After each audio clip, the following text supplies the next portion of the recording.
Hi, mga followers and subscribers of Sonia Daily Life Channel. Magandang umaga po sa inyong lahat. And I'm sorry po, ngayon lang po ako nakapag-update dahil po sa medyo nasira po ang aking CP at the same time ay medyo mahina po ang connection dito ng dati kong SIM card. Kaya pinalitan ko po at ngayon ay medyo maayos na. At isa pa po, nanghingi ako ng pamanhin sa inyo sa matagal kong hindi pag-upload ng mga video ko sa YouTube channel ko. Kasi po yung sitwasyon namin yung nagpapalit po ng mga poste ng kuryente dito at medyo on and off ang aming electricity.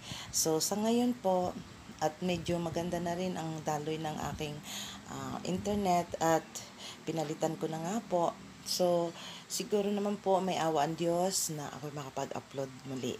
Salamat po sa inyong pagtangkilik na although matagal akong hindi nyo nakita sa mga videos ko at ay nandyan pa rin po kayo, mga subscribers ko, mga followers ko, mga viewers ko, silent viewers at mga kung hindi man po ninyo nagugustuhan ang aking videos, pasensya na po dahil ako po talaga ay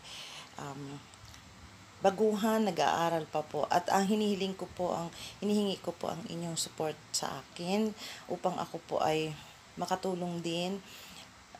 Yung pong panonood ninyo at maging maganda ang viewers ko, maging malaki at higit sa lahat mag-grow ang aking mga subscribers. Tulungan niyo po ako, like and share and subscribes and click the notification para po naman sa akin upang makasuporta po sa akin dahil ako po'y wala ng trabaho. So, yun na lang po ang tulong nyo sa akin. Ako po'y nagsasabi talaga ng totoo sa inyo. Kaya, ito po ang aking kalalagayan. At, salamat po sa mga magsusuport at magsusuport pa. Salamat po sa mga silent viewers na ngayon ko lang po talaga mabibigyan ko kayo at makaka-upload muli ako ng aking mga videos. Salamat po sa pagtangkilik niyo po sa aking channel at nawa po ay ako ay inyong samahan. Maraming salamat po. Ito po ay mga pagpapalang ibinibigay sa akin ng Panginoon. At maraming salamat po sa mga nagbigay sa akin. At ang video ko pong ito sa araw na ito ay kukuhanan ko po ang aking mga tinanim na ang latest upload ko po noon ay ang prepare ko ng garden. Ngayon po, papakita ko sa inyo ang garden ko na maliit lang. Pagpasensyahan niyo po ang aking nakayanan na garden. Ito po ay nagsisimula lamang pero marami pong salamat at sa awa ng Panginoon ay nakakatulong na po sa akin. Ito po yung dati kong mga seedlings na tinanim noon. Yan po na ngayon ang aking mga talong, ang luyang dilaw. Ay, yung iba po ay kasi sa sobrang init po ng mga nakaraang buwan. Ito po nakapag-harvest na ako ng maraming sili at ito meron na naman po siya. Ayan po. Medyo po nag-alanganin ang aking kasi ang dami pong kumakain na mga insekto, ngunit salamat sa Diyos binigyan niya ako ng sapat na kaalaman upang maproteksyohan ko po at marami na po silang mga patuloy po siyang nagbubulaklak. Ayan, may bubulaklak. Ayan pa po. Marami na po ako na harvest dito. Hindi ko po binibenta kasi masarap po sa nilaga sa mga sabaw. Ito po yung mulberry na kasalukuyang inaalagaan ko. Ayan. Nag-ano po siya kasi yung nagtagtuyot. Inaalis ko po ang dahon niya para hindi po makapinsala na sa ibang dahon. Ayan po. Ayan po ang aking pechay. Yan lang po ang natira sa akin kasi po yung mga manok. At yan po yung aking okra na pinatutubo. Ayan po ang sayote ko na pinag-growth ko. May kasamang manghalangan. Ayan po ang okra ko. Ito po ay ano yun? Lukban ba yun? Tawag. Ito po yung mga luya. At hihintay nyo po ay yung aking maliit na garden na kung saan ay ayan po mga tinanim ko. Yan po mulberry din, mga ayan, at saka pineapple. Ay, yes, pineapple. Yan po ang mga natanim ko. Sa ngayon, kasi po, ngayon pa lang nag-uulan ng maayos. So, ayan ang mga papaya. Marami po kaming ng papaya. At ito po yung ang aking kinuha ang kalamansi. Hindi pa po siya sisimulang magbunga kasi po sa tagal ng init ng panahon, tapos nag-ulan siya ng sunod-sunod, and then tumigil na naman, mainit na naman ang panahon. Ito po yung mini garden ko na pinabungkal ko noon. Ayan, ito po na ngayon ang aking talong. Ayan po, salamat sa Diyos at nawala na yung mga insektong Ayan, marami na po siyang ayan po.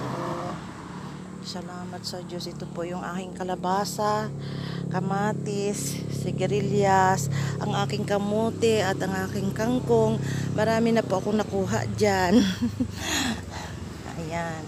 Ayan po ang aking isang hilerang talong at mga silip pa din.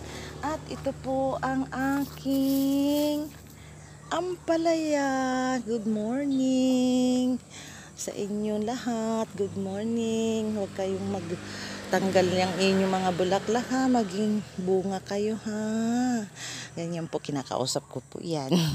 Ito po ang bunga ng nilalagyan ko po ng siya para hindi siya kagatin ng mga insekto. Ayan. May nakuha na po ako dyan. Nakakuha na rin ako ng mga dahon. Nilagay ko sa munggo. At ayan po ang aking mga kamote. Good morning mga kamote. Ayan po. Nilagyan ko po ng dito. Kasi lumalakad siya ng mabuti. Nalakad siya ng bilis. Bilis pong lumakad talaga. Lalo na nung nagsunod-sunod na ulan. Ay, grabe po. Nakakuha po ako ng ilang tangkay dito. Yung talbos.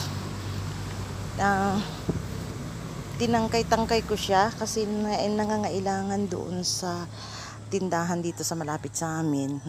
Tinatanong niya ako kung meron akong kamote or kangkong. So nagtalbos po ako. Marami pa ako nakuha at salamat sa Diyos.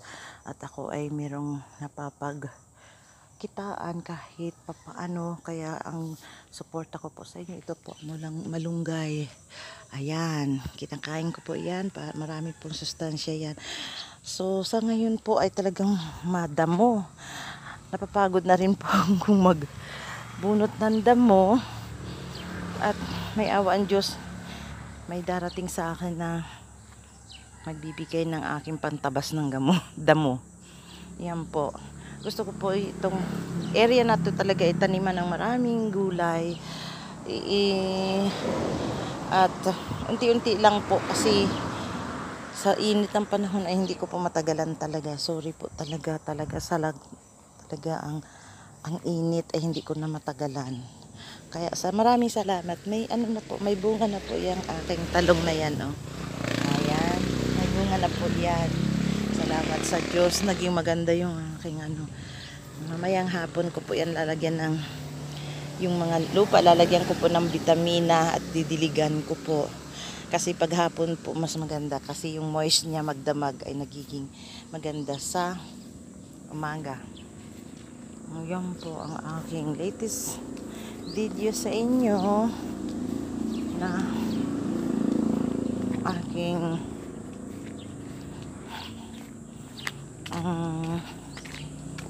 hinihiling na suportahan niyo po ako at ito pong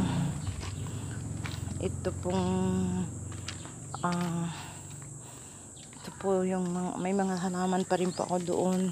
Malunggay, luyang dilaw, may kapaya. Hindi ko po masyadong maayos dito kasi ang bilis pong magdamo ng mga bilis pong magtubo. Pinalinis ko na po yan, malinis na talaga yan. Kaso nga lang, ang bilis magtubo ng mga damo. May awa ang Diyos at kung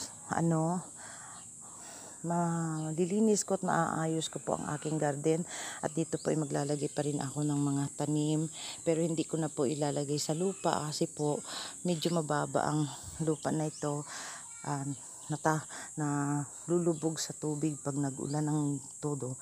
So ilalagay ko lang po ay sa mga paso na katulad niyan, oh. Yan may bunga na rin ang aking talong. So marami pong salamat sa pag-subscribe ninyo, panood ninyo, silent viewers na mga ko. Maraming salamat po at mga subscribers ko, nawa ay i-share niyo po at tulungan niyo po ako para po ako ay may pagkitahan pa rin kahit papaano po ay makatulong sa akin at makatulong ako sa mga nangangailangan. Malaking tulong na po yan sa akin na palaguin ko po itong aking YouTube channel para po sa pangangailangan ko at yun po, at gusto ko pong makatulong sa mga iba pa, kaya please suportahan niyo po ako. Isang malaki na pong karangalan niyo na ako po masuportahan ninyo dahil wala po talaga akong pinagkikitaan kundi maliit na bagay lang po talaga at nakakatulong na rin po ang aking mga tinanim na kapag ako nagbunga sila ay nakakatulong sa akin kahit papaano. Kaya marami pong salamat. This is only my desires na mapagpatuloy ko ang YouTube channel ko at suportahan niyo po. Marami pong salamat and thank you. God bless you all.